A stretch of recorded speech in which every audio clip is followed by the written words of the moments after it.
Hello, everyone. Welcome back to the Elbow Nudge podcast. This is episode 10, and I'm 10? here with my good friend Caroline. Yeah. Caroline, how are we doing today? Today we're doing pretty great. We are taking in a listener recommended movie today. A listener, a good friend, right? Yes. Best friend recommended movie today. We watched The Willoughbys. Yeah, and also I do want to mention we did this for our episode 10. We didn't plan for it, but this is our first episode with double digits. Yeah. Pretty We hit special. it. We hit the Yeah. milestone. Yeah. Episode 10. Two hands. Yeah, so I'm happy about that. Ashley, thank you for the recommendation. If anybody you so else much. has any more, we'll take them. You can hit us up I like to hear them. on our Instagram Oh, at here we go. Elbow Nudge. So if you have a recommendation for a film, hit us up at Elbow Nudge on Instagram. We're also on Twitter. You can leave a comment on our YouTube channel. And I don't know if I should plug our email yet, but yeah. Why not? Instagram and YouTube. Why not yet? Because I don't want to check our emails. I'll check it. I'll check Okay. it. You check everything else. All right. You can email us at elbownudgepod@gmail.com. Yeah, I'll read those personally. So if you Oh, want to great. message me, I'll Be read. prepared for the slew of emails. Yeah, right. All one of them. And it's gonna be an ad for something we signed up for. It's gonna be Podbean saying enhance your podcast today. I'm gonna and be you're so like, excited, like, somebody wrote a movie. Aww. But I'll check. But yeah, reach out wherever you guys want to. We'll be listening. So before we get into the movie, I am curious because I don't think I asked you this before we started recording, but do you know why because you heard this recommendation from Ashley. Do you know why this was recommended? Is there a reason, or is this just like it was a fun movie I saw? Oh, Ashley, if you're hearing this, I'm sorry if I butchered this reasoning. My memory is failing me.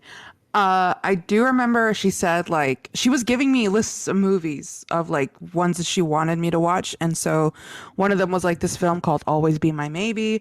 Another one was like Mitchell and the Machines, but she I think started I saw out. the trailer for that. Yeah, and so Who's in it? They'll Always Be My Maybe. What's his name? The guy from Fresh Off the Boat, Randall Park. Oh, is it him? Yeah. Randall Park. That comedian, the comedian. I don't know. What's her name? Hang on, I'm looking it up. Look it up. Because yeah, I remember it's two people I recognize, and it looks somewhat interesting. Yes, and you do know the comedian because I think you've recommended her to me before. What's her name? Ali Wong. Oh yeah. Yeah, I do want to watch it now. I like Ali Wong. Yeah. So she was like, I told her, I was like, you have any movies you want us to watch? And she was like going through her Netflix. And the first one she brought up was The Willoughbys. She was like, oh, you need to watch this one. You need to watch The Willoughbys. And I was like, okay, I'll add that. Like, and I wrote it down and everything. And then she started like saying other movies. But like, that was what led into the recommendation was she was like, you need to watch The Willoughbys. So that was the first top recommendation because yes, it sounded like a list, like you just mentioned. Yeah, the first one was The Willoughbys. Okay, I found that interesting too. This is a Netflix original. Yeah, a Netflix original. Well, it was so that means it was like produced and distributed by Netflix. They were like, we got it. We'll put it on our platform. But they don't have their own in-house animation studio or anything. No, they will purchase films and then put them on their platform. I thought some of them was in-house that they did themselves. I don't think Netflix has any in-house animation. Oh no, not animation. I was just talking in general now, like for Netflix originals, like Stranger Things, like Stranger Things, The Witcher, things like that. All right, but yeah, and then I wanted to know as little as possible going in. I didn't watch a trailer. I didn't even read the description before watching. Wow. I wanted to guess what the movie was about before watching, but I got nothing. I just saw 4 little kids with red hair, and I could come up with anything. But yeah, is there somewhere you want to begin? Is there like what's the first things that come to mind after seeing this movie? I'll give a little summary for our listeners who have not seen The Willoughbys. The Willoughbys is an animated movie on Netflix, as we have just said. It's about four little kids. The eldest is Tim, his sister Jane, and then they have twin brothers, the Barnabys, which is Barnaby A and Barnaby B. They are children of Mr. and Mrs. Willoughby, who are so in love with each other, they have no love to give to their kids. And it's such a sad situation, but these parents just totally neglect their children. They give them no love, nothing. And these kids are like, you know what? We're tired of this kind of lifestyle. They just think of this conclusion that they would be better off being orphans than they would being with their parents, because at least being orphans, they could be taken care of by somebody else and so they concoct this plan to orphan themselves by sending their parents away on this trip that will probably get them killed. And so, but their parents are like, you know what? We'll send a nanny. Like, we can't leave our kids completely unattended because they'll destroy the house or whatever. So we'll hire a nanny to take care of them. And this nanny ends up being part of the family. Like, she absolutely takes care of the kids. She gives them the love and attention they desire. And they go on a bunch of shenanigans because the older brother, Tim, he is a little distrusting of her, but the younger kids completely love her. And then there's like an orphan in the mix that they want to keep, and her name is Ruth, who gets adopted by like this Terry Crews character. And it's just hijinks ensues. I'm gonna spoil it now, so everybody, spoilers, here we go. That was it. Spoiler free has ended. We're entering into the spoilers. The parents like orphan services, which is I guess like child protective services, like the play on that, they get called because the older brother, like the parents call the nanny and tell her like, we're gonna sell our house, you don't have to take care of the kids anymore, like you're dismissed. And she's like, oh no, I'm gonna take care of the kids. And the brother reads that as something threatening, like he thinks the nanny is going to like kill them or get rid of them or whatever. And so the other kids get all like, no way, she would never do that. And he calls orphan services. Well, orphan services shows up, and the nanny is like, what? No, I would never do that. Like, I love you guys. And like, it's just this whole betrayal thing. And all the kids get separated. Well, the nanny goes back and breaks them all out of their, foster homes and brings them together again. And they're like, you know what? We have to go get our parents because orphan services is still going to be on our back unless we prove that our parents are alive. So they go and they try to rescue their parents, and their parents are still just complete a-holes. Like, they're just such jerks.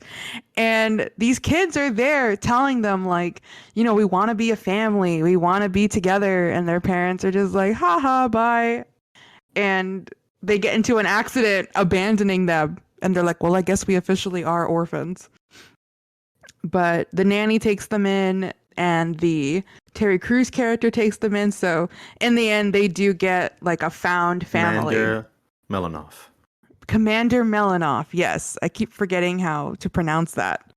But yeah, that's just kind of the very long story short.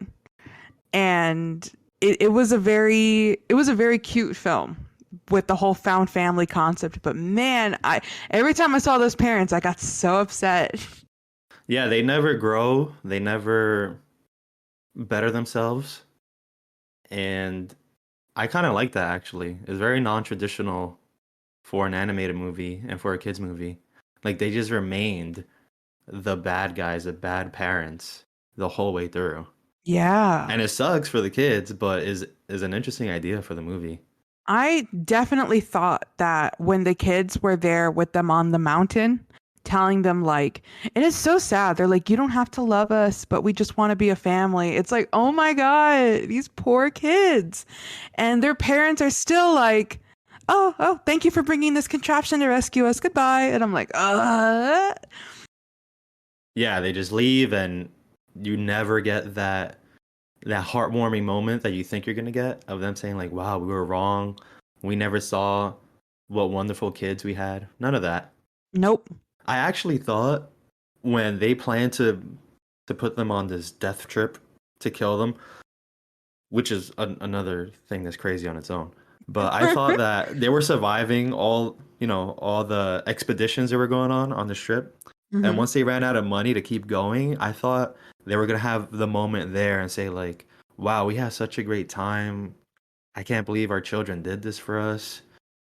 We've been neglecting them, and they were thoughtful enough to do this for us." And I thought they were gonna come home and love them and get along with the nanny, but nope, that didn't happen either. They just are terrible, terrible parents the Terrible whole way parents. through.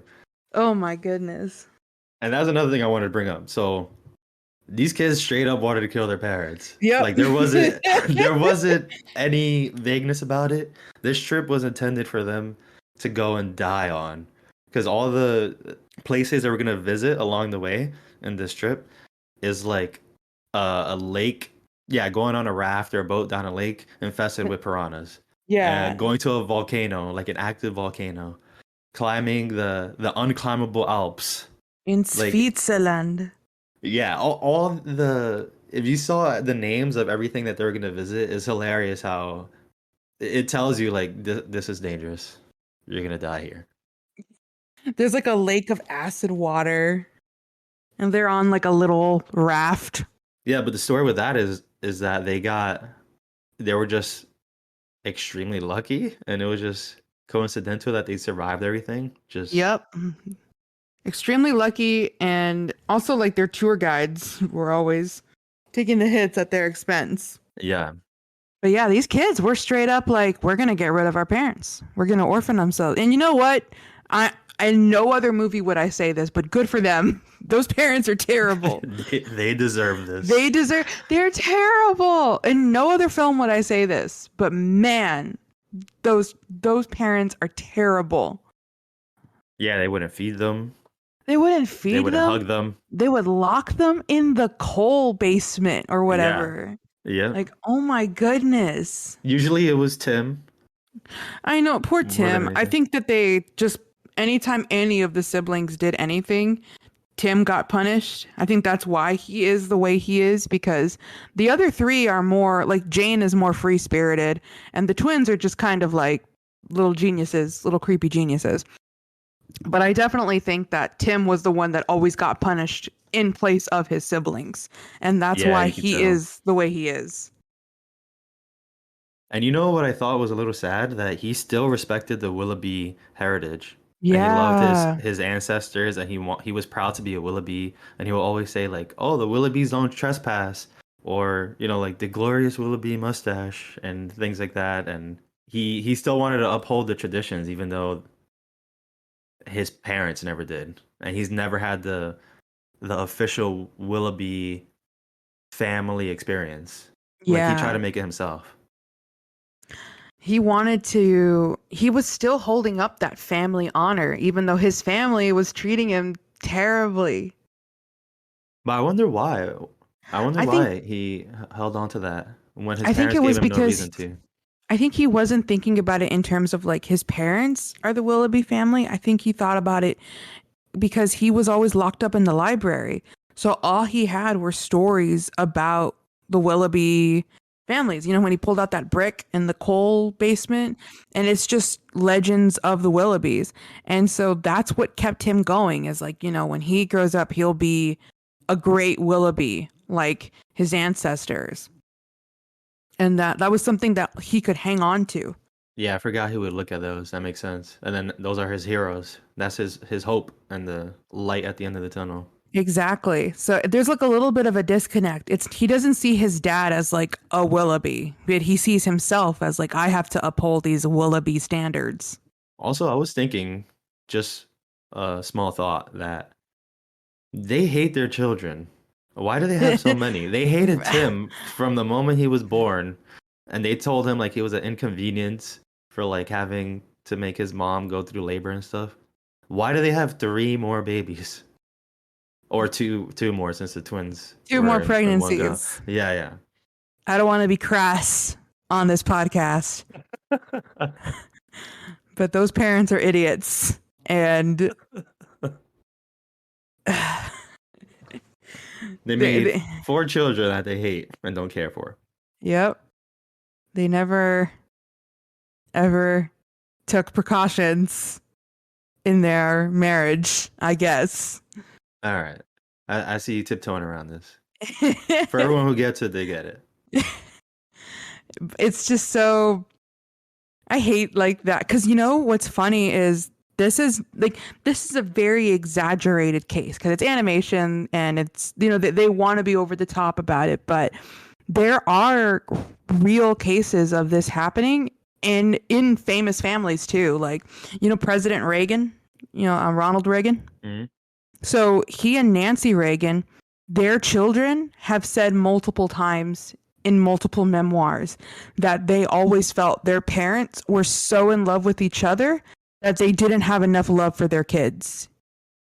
But that's a thing. That it is a thing. It wasn't to the extent of like the Willoughbys where they didn't feed them or anything, but like they have a daughter, and she was saying how like what was it, like she had like a baseball game or just like insert extracurricular activity here, and like her parents would be like, oh well, we're not going to go to that because we're going to go out on a date or whatever.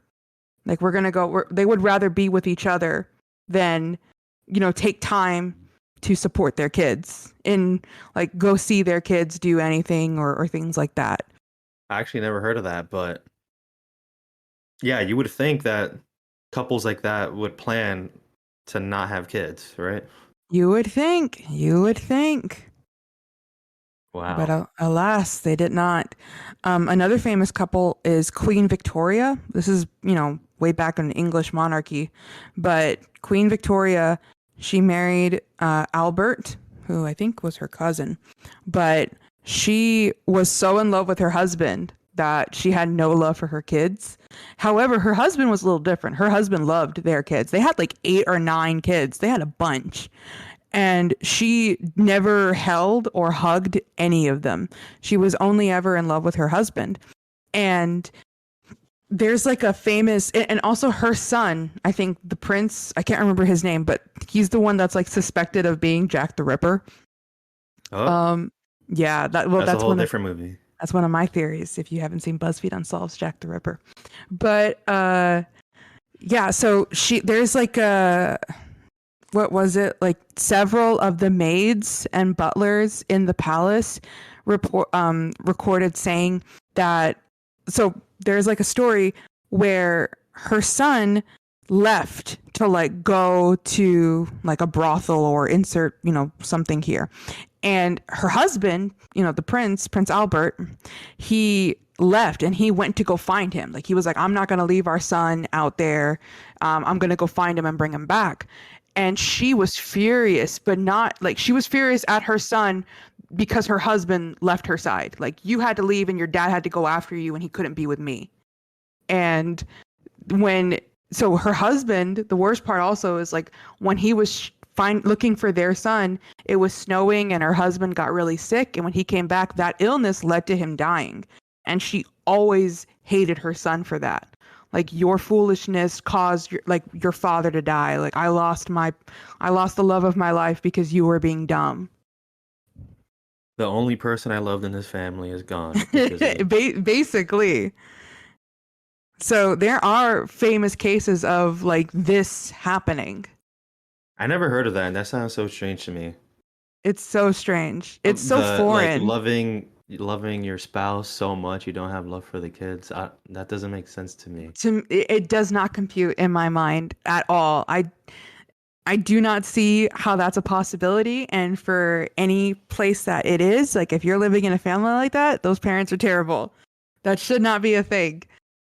It's just, it goes without saying. Like, if you love your spouse, you're going to love your kids, whether it be like your kid or not, because that like, you know, for parents who are step parents and things like that, like that child is the product of someone you love, and therefore that love extends to them. It's just, yeah, I would call it something different. I don't know off the top of my head, but not like madly in love with someone so much that you don't have love to give, because I don't think there's a limit to that. I think it's just people who knowingly neglect their children. I don't know. It's got to be something else. There's also like there's a maturity factor to it. You know, you want to stay just being that like young and in love. You don't want those responsibilities, maybe. Yeah, that's true. Yeah, those are the couples that usually don't want children, and yeah, that's their choice to make. That's fine. But if you have children and don't want them, then That's when that's when it it's a gets, problem. oh yeah. Oh yeah. Because there is that like maturity thing where it's like, no, you know what? We have kids and we're going to take care of them. And if you don't, then it's like, oh, I don't want to, it's almost like you don't want to grow up kind of thing because Yeah. you just want to stay that couple that only goes out and does the fun stuff. And, you know, like if there are couples like that, I guess good on them. But I just think that that's not mature Yeah, for whatever reason. for For whatever whatever reason, yeah. reason. Yeah, these guys had 4 kids and hate them all. And the kids are so cute. I love Jane. I think Jane wins my favorite character award for this movie. I love her so much. She's I was played. gonna say from the very beginning, Uh-huh. as soon as I heard her sing, I thought she has to have a full song, Yep. please, because it Yep. sounds so good. It's so good. As soon as I heard Yeah. her humming, I was like, first I thought you're played by someone famous, and then second I thought you're gonna have a song in this film. Is she And played by someone famous? she is. She's played by, I don't know if you know her. Her name is Alicia Cara, and she sings. You remember Moana, the end song? She sings the pop version of "How Far I'll Go." Oh yeah, So like that's her in one. She's done a couple of other songs, like I think "Scars to Your Beautiful," and I'm trying to think of others. I've heard of that one. Yeah, yeah. So she is she a musical artist first, or is she a voice She's actress she's a first? singer first. Yeah, Okay. and this is her first film in a way. So this is like her Where she film. oh, because she does the whole voice for Jane, not just Exactly. the singing. Yeah. Okay, that's cool. Yeah. What's a little neat trivia is that while recording for this, she had a sinus infection, Alicia. What? And so her voice sounds a little hoarse and shaky. And even for the song that she sings in The Blizzard, Yeah. she still had her sinus infection, so that's why it sounds like, you know, she's got like a stuffy nose or things like that. And when she sent it in and heard it back, she felt really bad. She was like, "Oh, I sound so terrible." And she sent like a letter of apology to the studio because she felt so bad for like sending in a product like that. But the directors loved the way it sounded because it sounded like a kid, it sounded like it fit, and they just thought it fit the movie so well that they were like, no, we're gonna keep it. And that's why they wrote the whole Blizzard scene around that. I like the way it sounded too. I It thought was it a was good payoff. cute. It sounded great throughout the whole movie, and it was just teased a little bit. And she always changed the words. It Yep. was always like the and then she would just add words. Like Yep. it'll be different words every time, but it'll be that same beat. Here in Candy, we found the factory. Just anything. Yeah, yeah. I'm like, man, please, she needs to have a whole song. Why isn't this movie a musical? They were teasing But us. and then the rest of the movie, I'm like, when is she gonna sing? When is she gonna sing? And Oh, then I when the was nanny waiting. shows up, she's like, oh, and I love singing. I'm like, this is it. She's gonna do it. She's gonna sing. But no, not yet. We And love to sing. yeah. All of my life, I thought I was right. But yeah, once it finally gets to the Alps, I was calling it. I'm like, that's it. That's where she's gonna sing. She's gonna be like yodeling from the top of that thing. That's where she's gonna sing. And she did. And it I'm was a trying to great figure out the payoff. the yodel remix of like Oh.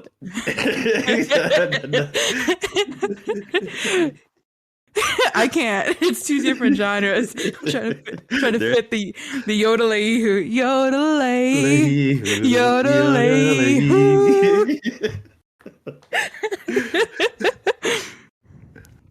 Yeah. It sounded just like that. On top of that. No, but I loved it. There's only one song in the movie. She sings it at the very end. It's so cute. Even that, like, I think it's called I Choose. And I like I'm a sucker for the found family trope. Hmm. The like making a family with what you got kind of thing. I think if my memory doesn't fail me, the first time I ever experienced it was Lilo and Stitch, where it's like a family doesn't have to just be like the parents and the children. A First family time is I like, experienced it was Fast and Furious. oh my God, family, family. I don't have friends. I have family. I have family. One last ride. It's been a long day. No, but yeah, there's a It's there's a couple been a movies with that long idea. day without you, friend. Lilo and Stitch, and you were gonna mention another one, or No, I was the- just thinking of Lilo and Stitch with that like found family trope of, okay, you know, a family is not just this, but it can also be this. yeah, The other character I really liked in this movie was the nanny. She is just such a ball of sunshine. I adore her. Everything that she did, she was like, every kids love my oats. I was like, yes, girl, work it. It was yeah, so she cute. was great, and I liked it because before the parents go on their death trip, they say, "Oh, we have to get a nanny, and it's gonna be expensive to get a good nanny." And they say, "All right, so we'll get a bad nanny, and it'll be cheap." And then when she shows up, she's great. She loves She's the kids, great. and it's funny because that's the joke. She's a bad nanny because she's loving and caring. And Oh, I did not even catch that.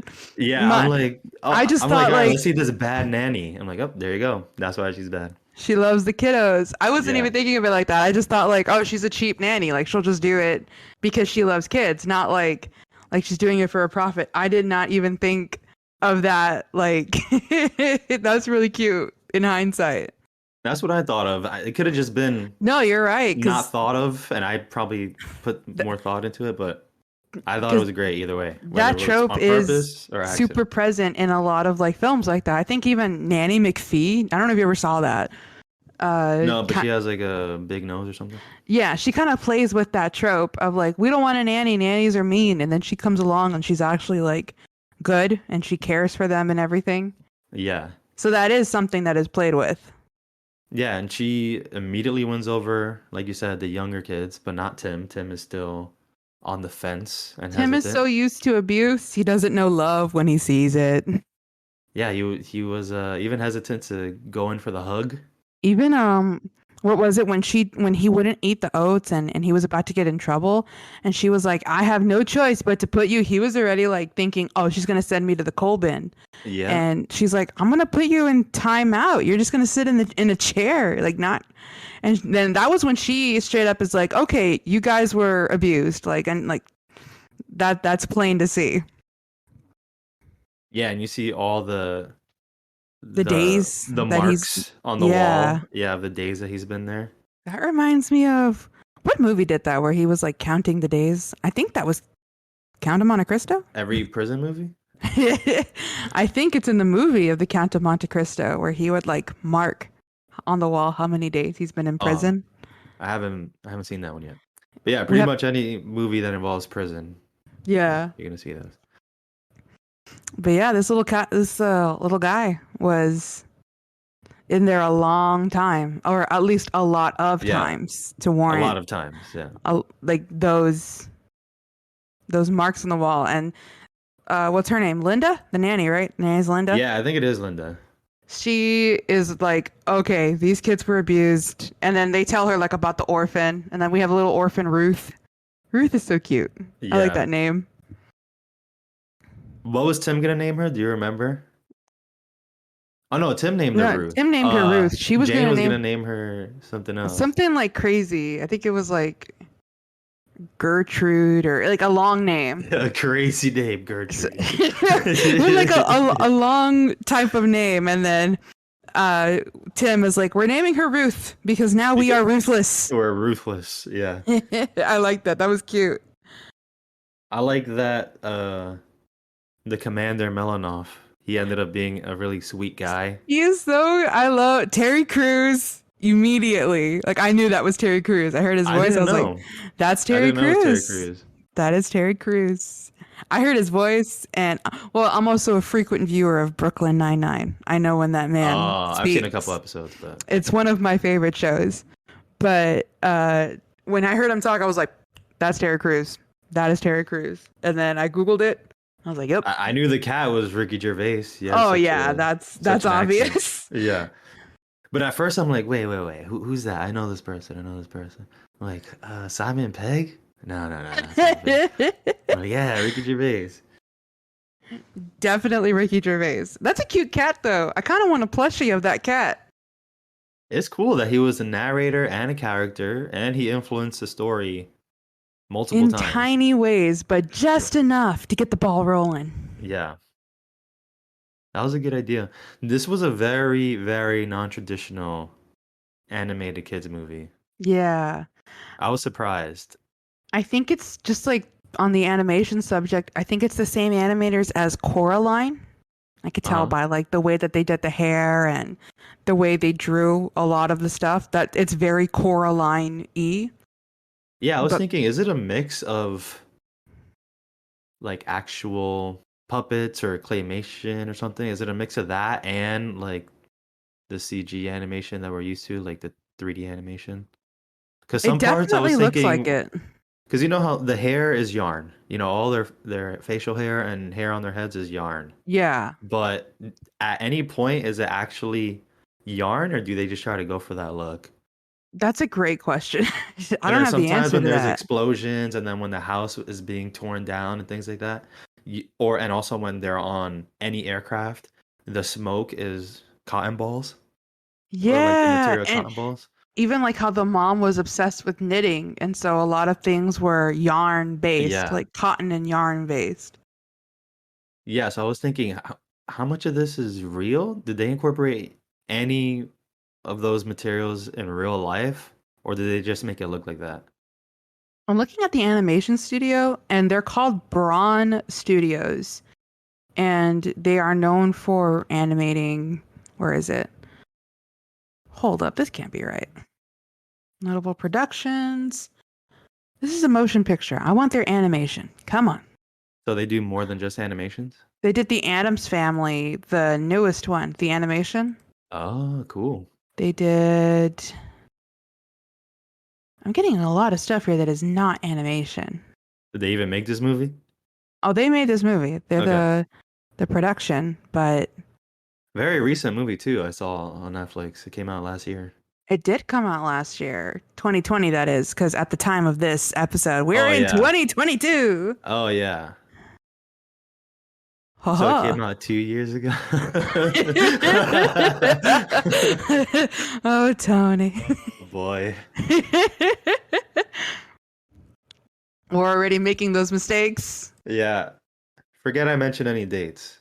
I can't find this. It's Wikipedia is fine. not It's helping fine. It's me. not important, but there are moments where it looks like it could be real. It definitely looks like there are moments that it's claymation because even what's that name of that Japanese animated film? Like You're asking the wrong guy. oh, you're right. I am asking the wrong guy. And you're gonna have to narrow it down. Buy me some time. I'm Googling this. You just gotta know it's killing you, huh? Yeah, it's like the strings of something. He's like got a little sitar.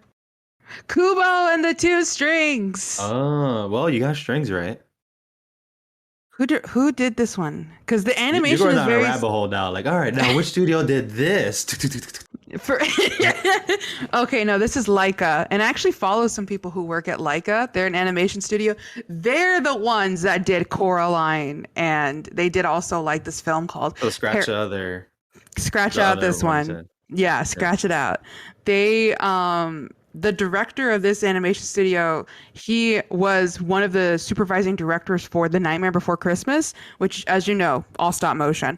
And he founded his own company, and they did like famous movies: Corpse Bride, Coraline, Paranorman, Kubo and the Two Strings. They are a pretty popular animation studio, not as big as like Disney or DreamWorks, the whole of them, but they do what's it called? They do classic stop motion. Like one of their CEO is Travis Knight. He's the director of Bumblebee. So Okay, it's the just Haley Steinfeld one. yes. So they have some talent behind this. And I follow one of their animators, and he does like the process on his Instagram of how they do like the stop motion animation. And what's interesting about the Willoughbys is the Willoughbys feels like there is some themes of that. Because I think if you were to ever watch Kubo and the Two Strings, you could note right away that it's stop motion. There's no computer. Like there is some involved in terms of like erasing strings and things like that, but for the most part, it's like 90 to 80% stop motion animation. Yeah, I This, remember that was what it was known for and being yeah, marketed as. but in the Willoughbys, it does feel like there's a mix because it's definitely computer generated, but I do feel like everything is so lifelike at times when it comes to like the yarn aspect that there must be some sort of like claymation involved. Yeah, just looking at the hair, when it hits certain rays of light, you can see how it has the little strands of fuzz coming off the yarn. Like all of that looked really good. Even when like the kids have been on their own for a couple of days and their hair is all fuzzy, like the yarn is all fuzzy. Yeah. I thought that was a neat little detail to do. I don't know why it just came to mind, but were you ever able to tell the Barnabys apart? No. Did you even bother? No. Did you bother to tell them apart? Nope. As a twin, I understand that it is futile, even though I'm fraternal. Yeah, like it's pretty easy to tell you guys apart. Some people have asked me, like as a twin, can you tell other twins apart? And I'm like, not really. I think this movie didn't want you to tell them apart because they would switch their sweaters I think over the and only over thing again. was that maybe the only thing that was helping me was that they would always put Barnaby A on the left and Barnaby B on the right. Did they? Maybe I do have twin powers. I didn't notice that, but I feel like they're purposely trying to trick me because, they would always hand each other the sweater back and forth. You could tell, like, this one's wearing the sweater, this one's just wearing his clothes. And then it'll go bloop over to the next one. And then in the next scene, they'll give it back. And then the next scene, they'll give it back. It's like, oh, well, I'm not going to try. I think that the only thing that was at least like from the mindset of the animators is like, okay, Barnaby A is on the left and Barnaby B is on the right. They were essentially one character, though, but The yeah. Barnabys. Yeah. And I like that name, too. Barnaby Willoughby. Barnaby Willoughby. I was just thinking about that. And especially Barnaby B. Willoughby. Barnaby B. Willoughby. Yeah. That's a tongue twister right there. We gotta say that. Yeah, like that's our warm up. 10 times fast. Barnaby B. Willoughby. Barnaby Next B. episode, Willoughby. that's our warm up. Barnaby B. Willoughby. You want to know the parents' names? Because I don't think their parents ever had names. I didn't realize it until I looked it up. No, I just heard them calling each other father and mother. Which is so strange because they don't want to be parents, clearly. So why would they call each other that? I don't know, but they were very weird. I did not like the dad's purring, his neck purring. Oh my god. Or the dog barking. Ew. Yeah. Ew. They're very Ew. strange people. They're a very strange couple, and I never want to see them again. You probably won't. I know I won't. You probably won't see them I again. know I won't. Okay. Because there was a shark at the end, Caroline. That you said to the end of the movie there was a shark that jumped out. I stayed. I Did stayed you till stay the to end. the end? Yes, I did. All right. I stayed till the end. They're floating on And a raft, and then a that big was- old shark jumped out of the water. that was the release I needed for this film. And then it cut to black. That shark was me swimming and like, I got you now. How? But we don't know. It could be a Boba situation. They're probably alive. Very topical. Yeah. No, I don't think this is a Boba situation. I think those parents are gone. Yeah, this movie is very dark without you ever thinking that it is. It's dark and it glances over how dark it is. Everything is so peppy, like the animation style and the way everything is framed. Everything is so peppy and like cutesy and like framed in just a lighter tone that when these dark themes like they're like, oh yeah, we're gonna orphan ourselves. It's like, wait, so you're essentially saying you're gonna kill your parents? Yeah. Those are the things that actually happen. Parents hate their kids. Kids want to kill their parents. Kids find an abandoned baby in a box in front of their house. Then the And kids drop it off at another house in a box. we're ruthless. And then the kids were so close to dying when they were in the unclimbable Alps. I know. I was thinking about Toy Story 3 during that scene. Oh my With the goodness. incinerator. Yeah. Oh, Toy Story 3. Yeah. I was thinking, wow, they're but by this point, I was actually convinced, like, whoa, it might end like this. This is gonna be so dark. Especially with the way that like the movie started with Ricky Gervais being all like, if you're looking for a movie about family and finding family and happy endings, this isn't for you. Yeah. I was like, oh snap. Yep. They're gonna The whole tone was set up for this. the whole moment. tone was like, this is not a happy family movie. And I was really thinking, oh, this is it. They might die and the credits might roll. I was really thinking that. Frozen in ice, no way to go. Yeah, you hear Jane's song. Oh my gosh. There should be an edit of that. There should be an edit where the credits roll after that, and then you just play the song. Oh my, hang on. Okay, Caroline, make a timestamp. This is where you do it right now. Yeah, do it. Do it for the listeners. Everybody Just tune put in. that. Started with that scene, and Episode it cuts to 10 black for preview. you. It cuts to black for you, and then play the credits. Oh, I will. The Willoughbys, the Snyder cut, The Willoughbys, the parent cut. the parent cut. But yeah, it was a pretty dark movie that just never really allowed you to think about it until you were done watching. Yeah. Did you have like a favorite character or a scene? Favorite character, I have to say Jane, only because I really liked her singing. But yeah, the scene, I like when you find out that, yeah, Commander Melanoff is a really nice guy and he wanted to keep Ruth. And I was thinking that too. Even like the way he phrased it, and Tim is like listening in, where he's like, she's a child, like she's the most childish child, but I've grown fond of her childish needs. That's the opposite of what Tim is used to hearing Yeah. from his parents. And I'm trying to remember the conversation, but is when he was talking to Linda where he said like, "Oh yeah, I haven't slept in 9 days," and she something like, "Oh, she needs so much attention," and he wants to give it to her. I forgot what he says, but yeah, he wants to give her all the attention. She needs so much attention. Yeah. But yeah, that was a little twist for me where like Commander Melanoff, he's essentially Willy Wonka in this movie. Yep. And they drop off Ruth at this Willy Wonka factory. And you think that she's just going to be forgotten or probably pass on to someone else. And yeah, the very first impression you get of this guy is that he's big and he doesn't want anyone on his property. Like he's a huge guy, doesn't want anyone on his property. But then when they go back with Linda, that's when they see that he's been taking care of her and he wants to take care of her. He wants to do right by her. And it was also sweet that he doesn't know how to and he's just feeding her a bunch of candy. Because that's all he knows how to do. He just knows how to make candy. So I like that. I like that whole scene. And of course, I didn't even mention it because I thought it didn't have to be mentioned, but the singing, that's what I was waiting for the whole movie, to hear Jane sing her full song. I agree. So yeah, that's my favorite scene. Her singing on the unclimbable Alps. That was nice.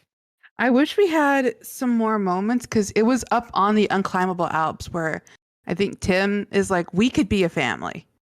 And they're like, yeah. And so like the Linda, Commander Melanoff, Ruth, and the 4 Willoughbys, they all get on this helicopter and they ride off into the distance. But I wanted them to actually be like, of course, but well, they don't get on a helicopter. Oh yeah, that's right. They get on him and he just glides away. Like the Terry Crews wonder that he is. Yeah. He flying squirrels them out of there. And yeah, it was so strange, but this whole movie is very strange. It's over the top to its core. It's over the top. And I thought we were going to see more of them as a family, but we got some stuff in the end credits. It was cute. I just wish that we got like the actual, they would show them being a family. I thought we were gonna get Linda and Commander Melanoff throw out the idea Oh, instead of yeah. the kids. Like, hey, we could be a family. I thought they were gonna say, hey, we'll care for you, or we want to take you in, Yeah. something like Like, that. I thought they were going to initiate it. That's a good point, too, that they were going to be like, you may not have parents anymore, but we'll take care of you. We'll be your parents. Yeah, and I would have liked that a little better, I think. But either way, it gets the same. It reaches the same goal. Yeah. I also did like the moment when they were the same scene where they're back at the Melanoff factory, the candy factory, and I don't know if you noticed it earlier than me, but that's when I noticed that they're gonna get together when Yeah. she's like, Yeah. oh, I forgot why, like, let me take down your number for I don't know what reason, or like, You oh, can, call me whenever you need help with her or something like that. yeah, like if you need help with Ruth, call me, like for any reason. And she's like, let me put my number in your phone. I was like, oh, girl, Yeah, I'm like, oh, we okay, love, we love to see it. We love to that see a woman take charge. Get them. that's where this is going. That's where this is Yep. going. Yep. So yeah, I really like that. I ship it. I approve and And encourage. encourage. But yeah, did you have your favorite scene, or was it the same one?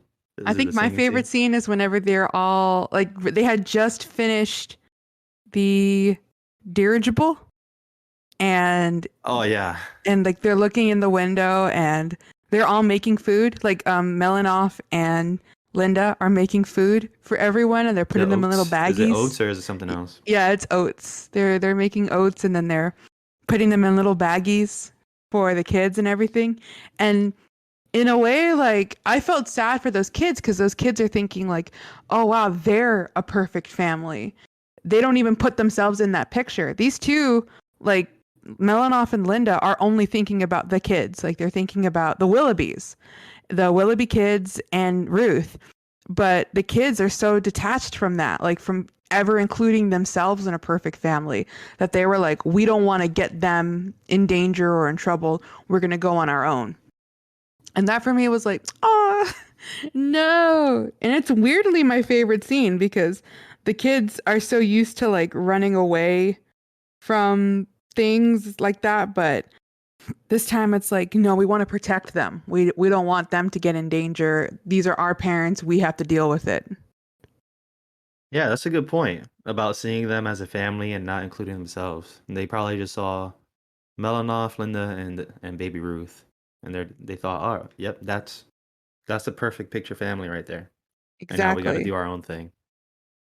Exactly. And they don't even include themselves in it when, they didn't take into account that the whole reason that Melanoff and Linda are doing this are for them. They have them in mind and they love them. Hmm.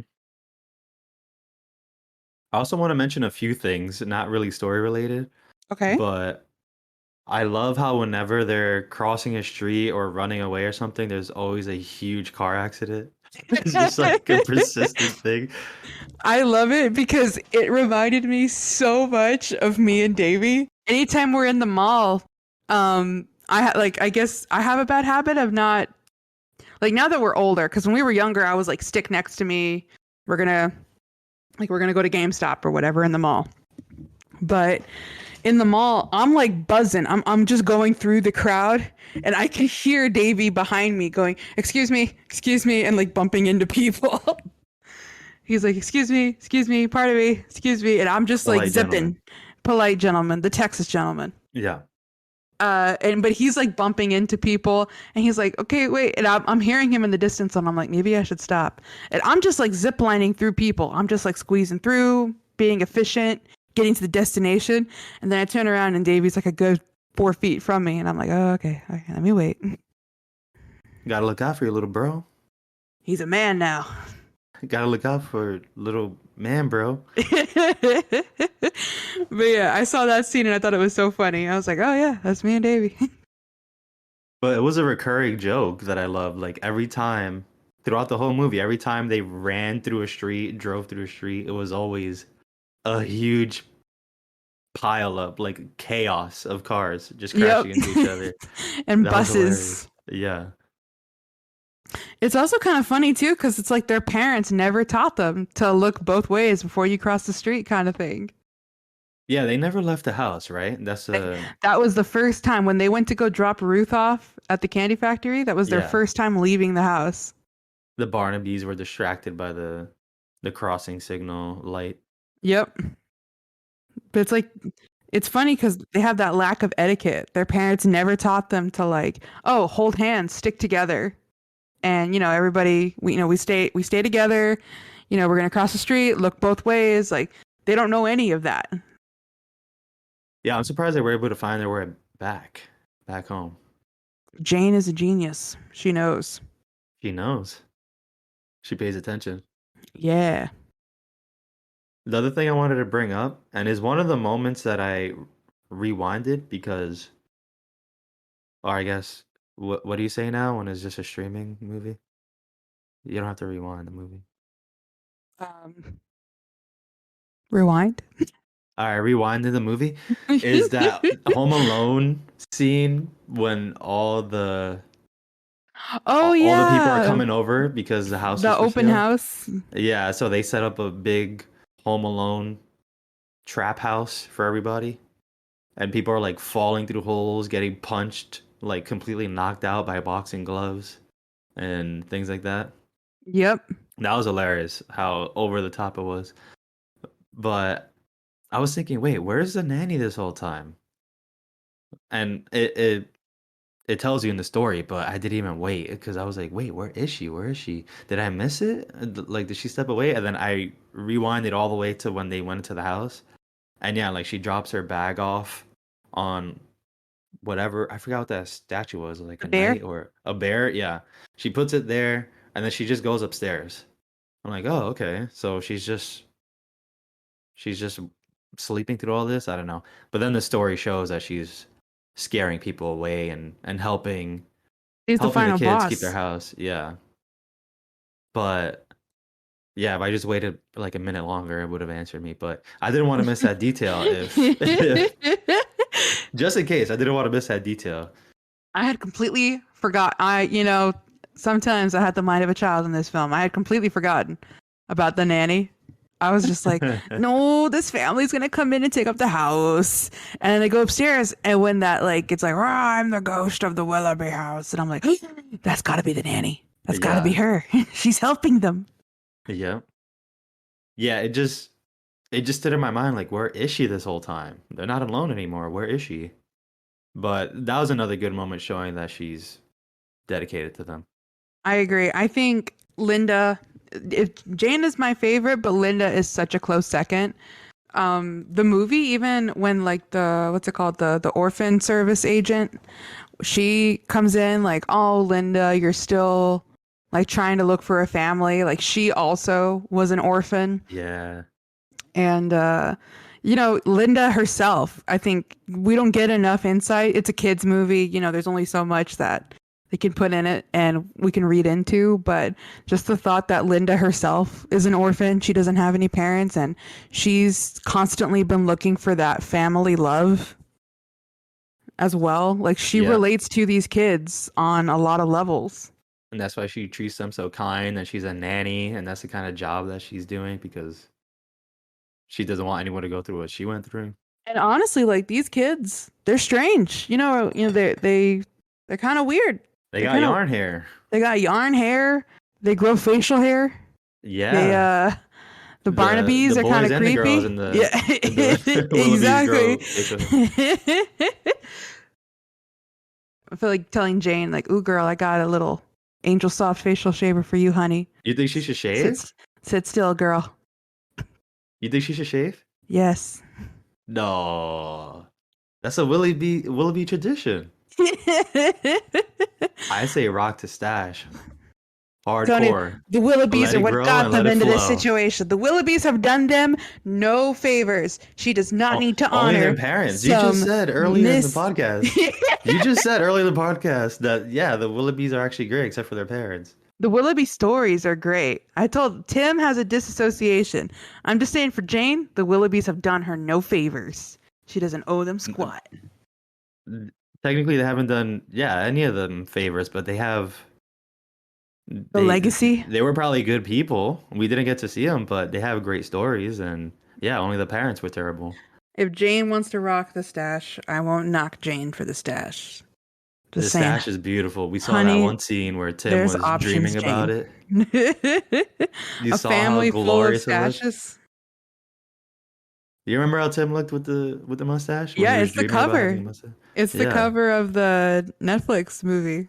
Oh, I didn't see that. I just saw the four of them kind of like standing next to each other. For me, it was the cover. It was Tim with his glorious stash. I say if Jane could grow a glorious stash, let it grow, let it flow. That's my advice. You approve and encourage Yes. Jane. A lot of people can't. That's true. A lot of people can. So if you That's... can, take advantage. If I could grow a stash like that, that would be my style. You would be twirling your stash like a French villain. It'll be, yeah, just stash, big and poofy. Have you seen the trailer for like Death on the Nile or like Murder on the Orient Express? The trailers, no. That's a stash. That main character, the inspector, Hercule Poirot, that's a stash. Can you say that again? Hercule Poirot. How do you spell the second name? Dropping it in chat. P-W. I dare you to pronounce this. Hercule Poirot. Nope. Poirot. Hercule Poirot. Nope. Is it Poirot, like you said? Yeah, he's French. Well, you said Poirot. Poirot. It's not Hercule? It's Hercule. Hercule Poirot. Send me a picture of him with a mustache. I'm going to send you a picture of that stash. Zoom in on the stash. I don't have time to crop. All right, send me a picture of the stash. Look at that stash. Oh, wow. Yeah.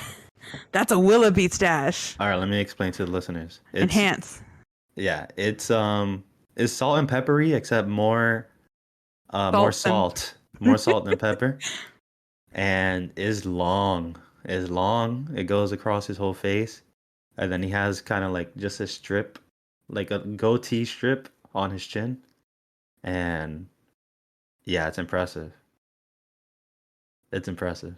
It's an impressive stash. You see, if you could grow that, you don't shave that. You flaunt that. He wears like in the movie, he wears like a mustache guard. So his mustache doesn't get so his stash doesn't get wrinkled when he sleeps. Oh, so that's what I've been doing wrong. Even has air holes so his mustache can breathe. It can breathe. You need that for your beard. Wear a little face care mask. About the soul patch? Nope. No care for the patch. But that stash. Look, the stash even has a stash indent. Is this movie a comedy? No.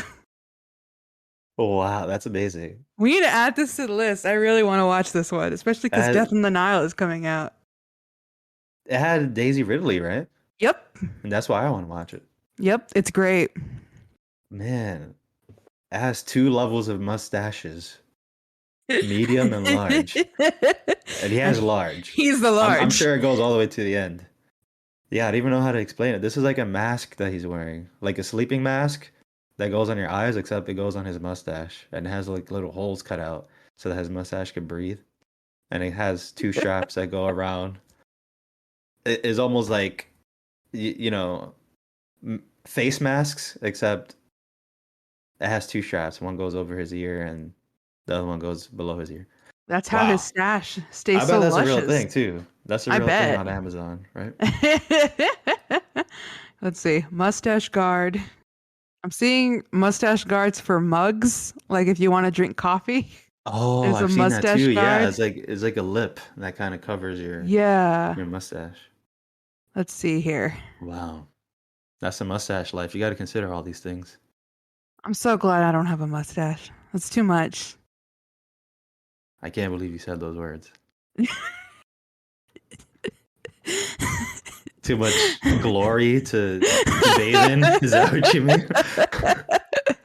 That's too much. You gotta care for it. You gotta comb it out. You do that for your hair. You do that for your hair. I haven't cut my hair in so long. You still have to maintain it. Yeah, I mean, I still wash it, but imagine it's on your face. It's way less hair than what you have. Excuse you? Is way less hair than what you have. My hair is beautiful. It's the only thing I'm proud of about myself. Yeah, and you take time to care for it. Are like so much care Watch and your work. words. Watch your words. Watch your words very carefully. You gotta put that mustache oil or wax on it so it stays in a certain place, like that. It's like hair gel, but for a stash. You gotta comb it out. Have to put what that. if you eat and then you get the crumbs all up in there and you gotta brush it out? You got some food stored up in there for later. You don't have to put that, and you just eat properly. You don't eat like a slob. What if you eat like a coffee cake with all those crumbs on top? Gets in your crumbs stash. Fall down. What if? There's some things you got to do to care for your mustache, just like caring for your hair. I'm so glad I don't have a mustache. I'm glad I'm not a Willoughby. Guys. This was a Willoughbys